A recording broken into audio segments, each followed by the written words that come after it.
प्रश्न क्रमांक 163 कक्षा 6 के लिए ये प्रश्न है जो कि नेशनल अचीवमेंट सर्वे या NMMS में इसके साथ साथ नवोदय की परीक्षा जो आने वाली है उन सभी में ये तैयारी में ये काम अपने छात्रों के लिए आएगा।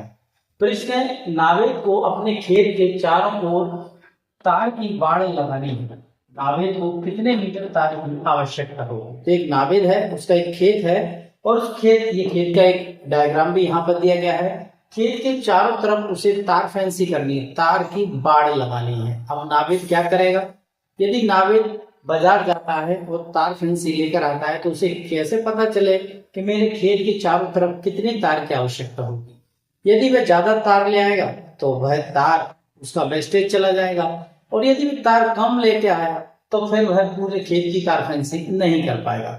तो नावेद सबसे पहले इस खेत को नापना चाहेगा कि मेरे खेत में चारों तरफ यदि मुझे तार लगानी हो तो मुझे कितनी लगानी होगी। अब मान लीजिए सपोज कि नावेद यहाँ पे खड़ा हुआ अपने खेत के पास, यहाँ पर नावेद खड़ा हुआ है और वह यहाँ से और एक तरफ की वह नापना शुरू करता है और उसने यहाँ से लेके यहाँ तक उसने नापा तो उसने देखा कि मेरी जो तार जो लगा है वो 21 मीटर लग चुका है। 21 मीटर उसने एक खेत की एक तरफ की तार को नापा तो 21 मीटर आया।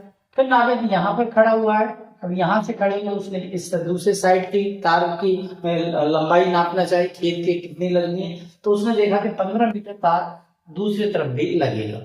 फिर इसके बाद नावेद यहाँ पहुंच गया है। अब नावेद यहाँ पहुंचने के बाद जो तीसरी तरफ की जो लाइन है वहां पर जो उसने तार फेंसी नापी, अभी तार फेंसी लगा नहीं रहा है, उसने नापना चाहा तो वह 9 मीटर आया।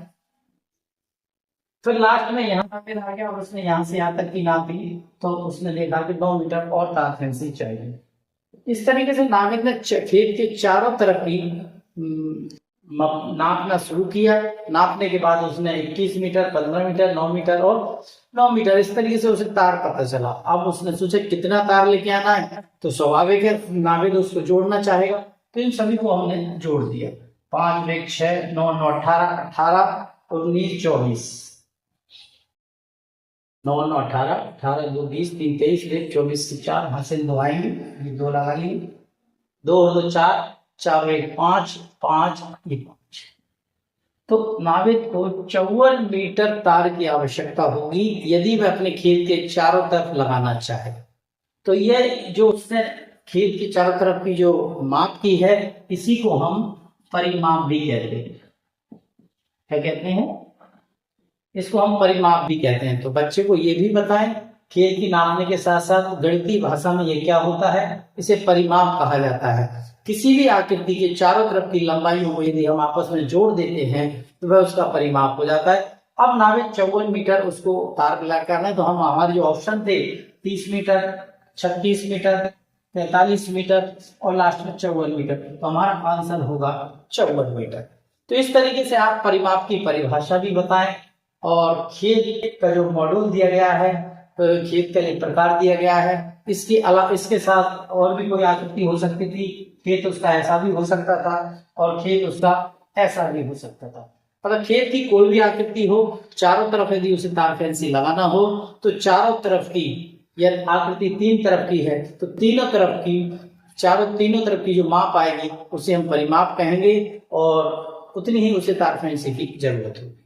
वीडियो ठीक लगा हो तो अपने बच्चों तक जरूर शेयर करें और शिक्षक साथी इस तरह की प्रश्नों के और भी क्वेश्चन बनाएं। केवल यही क्वेश्चन नहीं, केवल नावेद वाला हम इसी को, और इसके अलावा शिक्षक इस आकृति को बदल दें, इस तरह की आकृति रख लें, इस तरह का खेत बना दें बच्चों के लिए और फिर इस तरह की ये जो माप है ये बदल दें, वो बच्चों से करें।